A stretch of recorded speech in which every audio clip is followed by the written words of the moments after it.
Okay, video testing po tayo. Welcome to 5th generation na Bishop.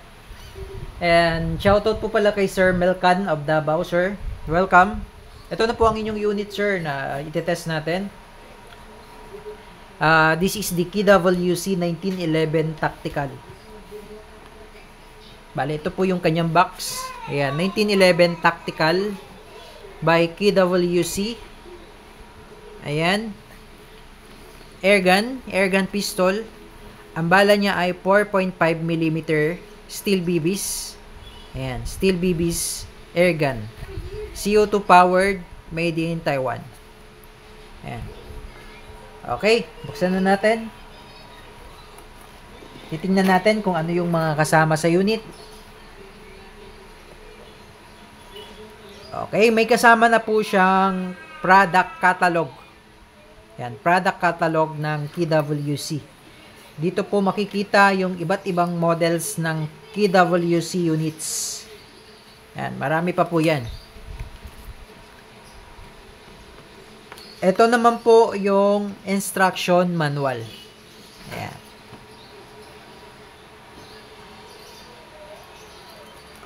May kasama na po siyang silicone oil. Ito po yung silicone oil.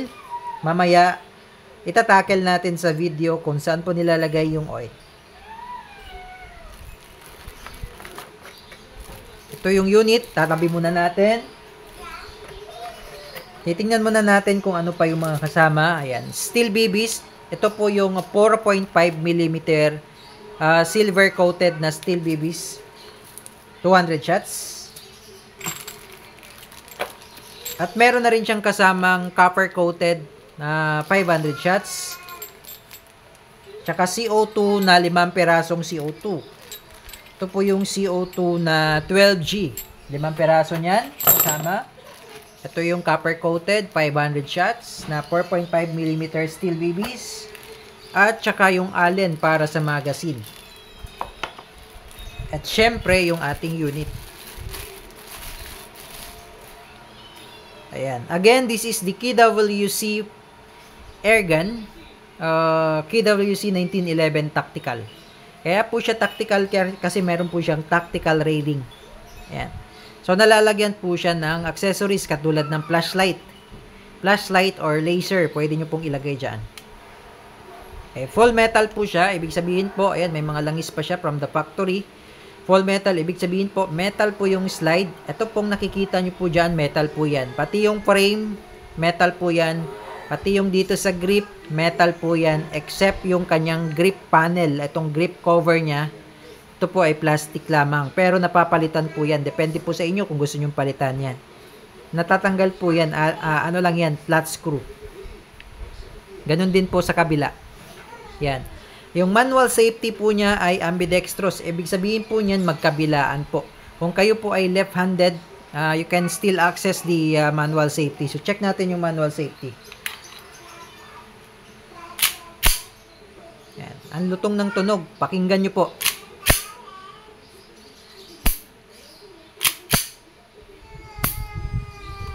Ngayon, check natin yung manual safety. Ayan, so kailangan nyo pong ikasa bago po ninyo ma-activate yung safety. Ito po yung manual safety na tinatawag. Ayan, yan po yung manual safety. So kailangan nyo pong ikasa bago nyo po ma-activate yan. Yan, yan po ay naka-safety on. Ibig sabihin po niyan, naka-on po ang safety, hindi siya puputok. Yan, so kung mapapansin nyo po, hindi pumapalo yung hammer. Kasi naka-safe. Pag binaba ko yan, safety off, papalo na po yung hammer. Yan. Okay? So, working po ang manual safety. Ngayon, i-check naman natin itong beaver tail. Ito po, gumagana po yan. Okay? Kaya po siya gumagalaw. Yan. Extended beaver tail safety yan. Tawag dyan. Gumagalaw po yan kasi may function yan. So, tingnan nyo po yung manual safety nakababa, diba? So, ibig sabihin po niyan, pag kinasa ko yan, puputok na siya kasi nakababa yung manual safety. Okay, kakasa natin ulit. Tapos, kakalabitin ko. Ayan, hindi po siya pumuputok. Bakit po? Kasi po, hindi ko po diniinan itong beaver tail safety. So, napapansin nyo kanina, hinawakan ko dito. Kaya siya pumutok. Ngayon, pag hindi nyo yan hinahawakan at hindi po ito engage, hindi po ito nadidiinan, hindi rin siya puputok. So, ang purpose po niyan, katulad sa mga real steels, katulad sa mga tunay na 1911, meron din siyang beaver tail safety. Para just in case malaglag, loaded, halimbawa, just in case malaglag, hindi siya basta-basta puputok. Because of the beaver tail safety, kahit hindi siya naka-safety on. Yun po yung purpose nun. Kapag hindi siya dinidiinan, hindi rin siya puputok. Unless nadidiinan mo siya, then that's the time na puputok na siya. Ayan. So, pag hindi po yan dinidiinan, kahit anong kalabit nyo po dyan, wag nyo lang pong pilitin. Kahit anong kalabit nyo po dyan, hindi talaga siya puputok. Ayan. So, pag ginawakan nyo siya, automatic po, kailangan diinan, automatic na didiinan po yan, and then that's the time na pwede na siyang pumitek. Ayan. So, yun po yun. So, ibig sabihin po, beaver tail and manual safety po yung safety features ng ating 1911. So, dalawa po ang safety niyan. Manual safety and beaver tail safety. Okay? So, yun po. Yung, again, shoutout po kay Sir Melcan ng Davao. This is your 1911 Tactical. Ayan. Naka-tritium na yung sight niya. 2 dots sa rear. Ayan, 2 dots sa rear. Mag-focus eh. And then, 1 dot sa front. Ayan, 2 dots sa rear. Okay? Yan.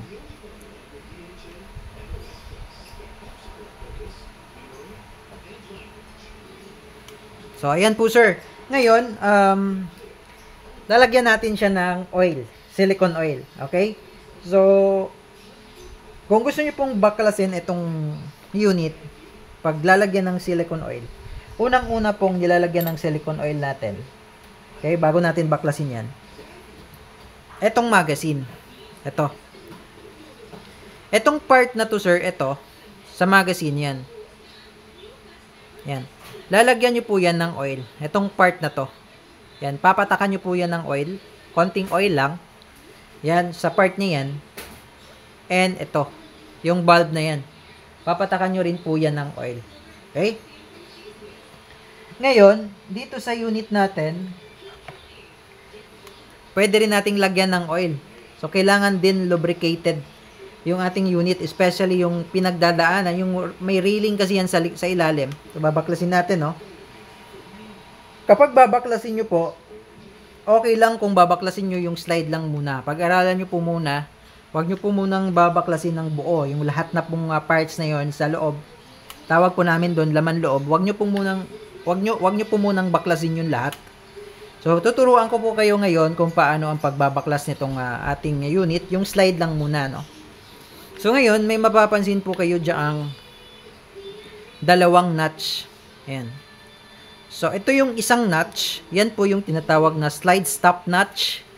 Ito naman yung tinatawag na take down notch. Yan yung maliit lang na uka. Yung maliit na uka na yan. Okay, tandaan nyo po. Ito po yung slide down na, slide stop notch. Tsaka ito naman po yung take down notch. Okay? So, yung dalawang uka na yan, tandaan nyo po, no? Bali, pag babaklasin nyo po, yung isa, yung slide stop notch, yan po yung notch kung saan sumasampa yung slide stop. Kaya po tinatawag siyang slide stop notch. Diyan po siya sumasampa yung slide stop pag wala ng bala, kapag nag-open chamber na siyang katulad ganyan. Okay? So, hindi po diyan natin, so, hindi po yan yung notch para sa takedown. Yung sa takedown naman, yung sa pagbabaklas dito sa kabila. Yung maliit. Okay? So, tandaan nyo po. Ngayon, pagbabaklasin nyo po yan, kailangan nyo pong isentro. Yan. Ito po yung slide stop. Kailangan nyo pong isentro dyan sa takedown notch. Yung maliit na notch na yan. Yan. Kailangan nakasentro po siya dito sa part na to. Ito. Yan. Nakasenter siya dyan. So, once na nakasenter na siya dyan, sa kabilang side, pipindutin nyo po ito. Itong part na to, ito, pipindutin nyo po para umangat. Yun. So, pinush ko yung dun sa kabila, umangat siya. Ito yung lock. Tapos, slide nyo lang forward. Ayan. So, nabaklas ko na po yung slide. Ngayon, pag maglalagay po tayo ng silicone oil, Ayan, silicone oil. Pero mostly ang ginagamit ko yung petroleum jelly. Mas effective po yun kasi mas matagal siyang matuyo. Okay? So, ito po, bibigyan ko kayo ng tip. Ito po yung ginagamit ko sa mga bakal, kumbaga sa slide. Yan, petroleum jelly lang dahil mas matagal siyang matuyo. Kahit sa mga real steel, mas effective siya at saka mas mura. Ayan, petroleum jelly. Kasi ang purpose lang naman natin is to lubricate, kumbaga to lubricate the metal parts of our unit, 'di ba? So kailangan lubricated. So alam naman natin na kapag petroleum pampadulas, 'di ba? So kung lalagyan niyo po yung part na dinadaanan po ng metal. So ito po 'yon. Yan po yung dinadaanan ng metal, yung mga railing na yan. So yan po yung lalagyan natin ng lubricant or pampadulas. Yan, part na yan. Konti lang, huwag nyo pong dadamihan, sakto lang kasi kakalat lang naman yan. Yan, yung part na yan, pati dito sa ibabaw. Yan, yan yung lalagyan nyo ng, kung meron kayong petroleum jelly, or po pwede rin naman tong oil. Itong oil na to, kaso, mabilis kasi siyang matuyo. Mas maganda yung petroleum jelly kasi, matagal po siyang matuyo lalo na pag mainit.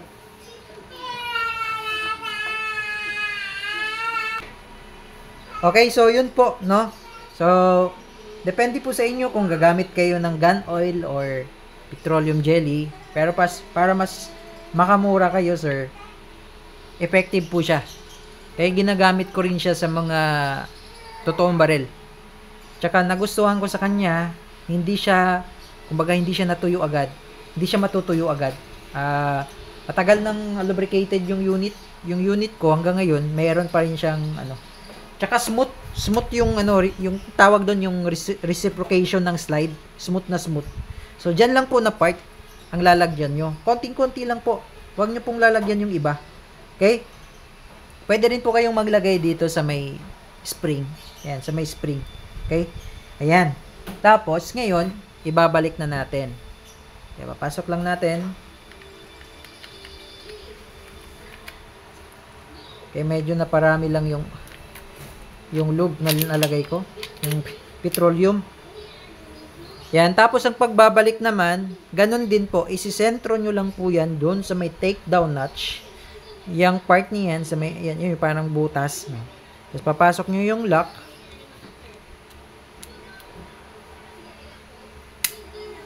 Okay, yan. Okay? So, once na nag-lock na siya, bitawan nyo. Then, yan. Napaka-smooth na po ng unit. Yan. Napaka-smooth na po siyang, kumbaga, mag-slide back. Punasan lang natin.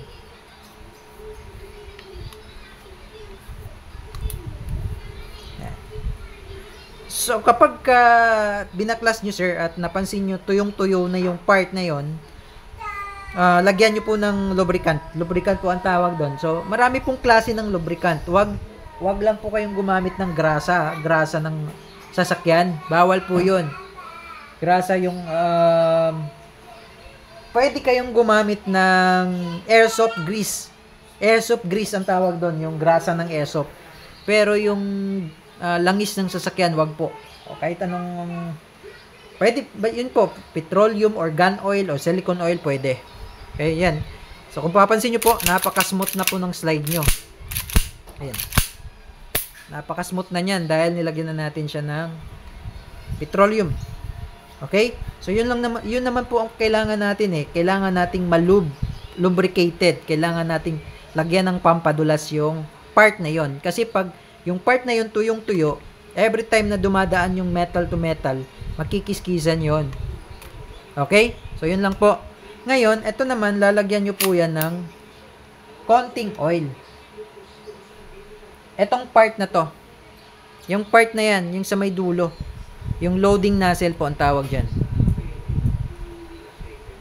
Ayan, yung part na yan, ito. Ito. Yung part na yan, lagyan nyo lang ng konting oil. Silicone oil. Okay?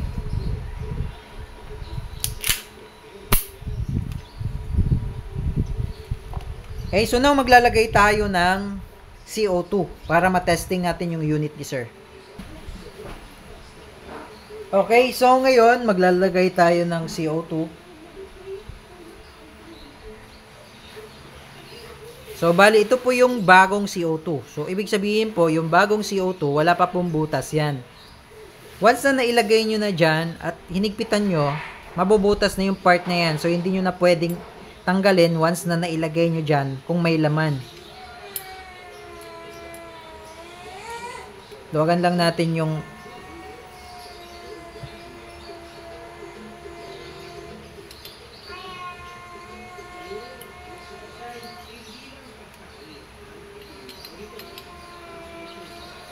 okay, so nag-fit na po siya. Niluwagan ko lang to para sumakto yung CO2. Okay, then hihigpitan natin. So kailangan po mabilis po yung pagpihit nyo dito, sir. Okay, then saktong higpit lang po. Yan, wag nyo pong hihigpitan ng todo, sir, ha. Pagka sa tingin nyo naman wala namang sumisingaw, tama na po yun. Tamang higpit lang po. Wag nyo pong hihigpitan ng todo, sir, kasi o pwede po siyang mag-expand dito. Baka magkaroon ng leak. Ngayon, pag nailagay nyo na ito po ay good for 60 shots. More or less, 60 shots po yung isang CO2. Ngayon, pag hindi nyo po gagamitin ng matagal nyo siyang i-stock, tanggalin nyo po yung CO2. Huwag nyo po siyang i-stock ng matagal dito sa magazine. Kasi magkakaroon ng singaw pag in-stock nyo. Okay? So, as much as possible nga, kailangan i-release mo siya or kailangan tanggalin mo siya within 24 hours. Pero yung sa akin kasi ganito yung gamit kong unit. Until now, okay pa rin yung unit ko. Minsan nakakalimutan ko siyang tanggalin. So pag nakalimutan kong tanggalin, minsan napapansin ko wala nang CO2. Minsan natatanggal ko siya sa loob ng 3 araw.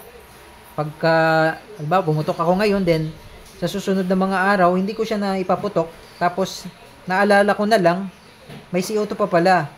So, pag-check ko, wala nang laman.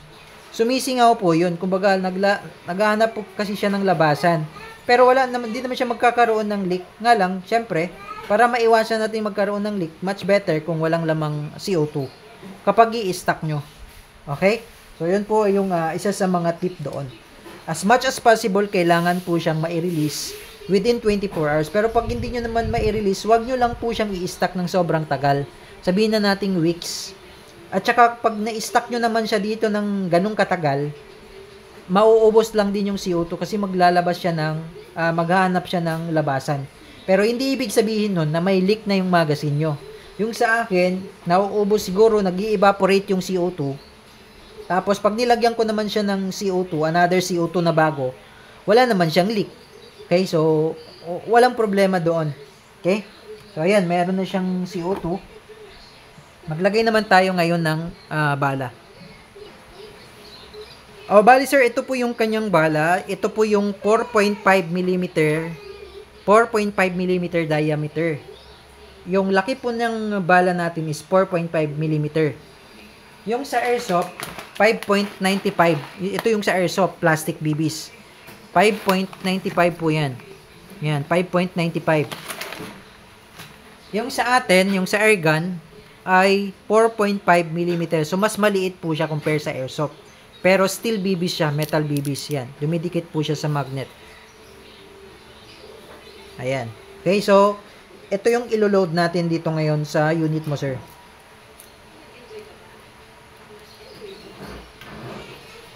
So, sa paglo-load naman, sir, ng bala sa magazine, isasagad nyo lang yung spring sa dulo. Yan, sa dulo. Tapos, yan yung may butas na yan, dyan nyo ipapasok. 17 rounder, so pwede nyo siyang punuin. Kasi yung spring niya maganda, matigas.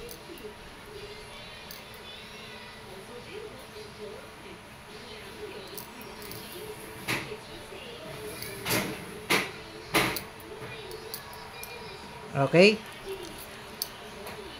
So, ayan po. Loaded with CO2 and chambered with 4.5 mm steel BBs. Okay? So, ngayon, testing tayo. But before that, yan. Pakita ko lang sa inyo, sir, yung unit mo. D1911 Classic. Yan yung serial number. Tapos meron siyang markings, KWC made in Taiwan. Yung site. Yan. Medyo pupunasan ko lang siya ng kaunti dahil naparami yata yung akin nilagay na lubricant. Yan, ganda oh. Pakinggan nyo po yung tunog. Lutong. Okay, so testing po, Sir Melcan of Davao. This is your unit, the KWC 1911 Tactical Airgun Pistol CO2 powered. Okay, Sir Melcan, testing tayo. Shooting test ng inyong unit, yung 1911 1911 Tactical Airgun CO2 powered by KWC. So, ingat lang po sa ricochet. Ibig sabihin po, bumabanda po yung bala kasi steel BBs po yan. Okay? So, testing.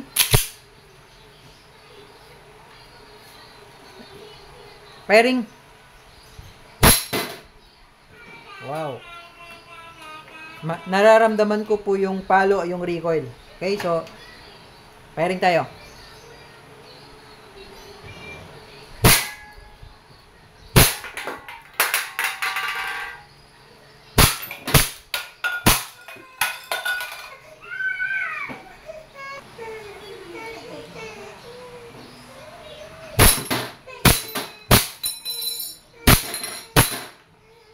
Okay, then nag-open chamber po siya. So, ibig sabihin po niyan, pag nag-open chamber, release mo lang, ibig sabihin po niyan, wala nang bala. Release mo lang yung magazine. Press mo lang tong mag-release. And then, bibigyan ko po kayo ng tip, sir, para hindi mapudpod. Ito naman po yung slide stop notch. Yan, yung pinagsampahan ng slide stop.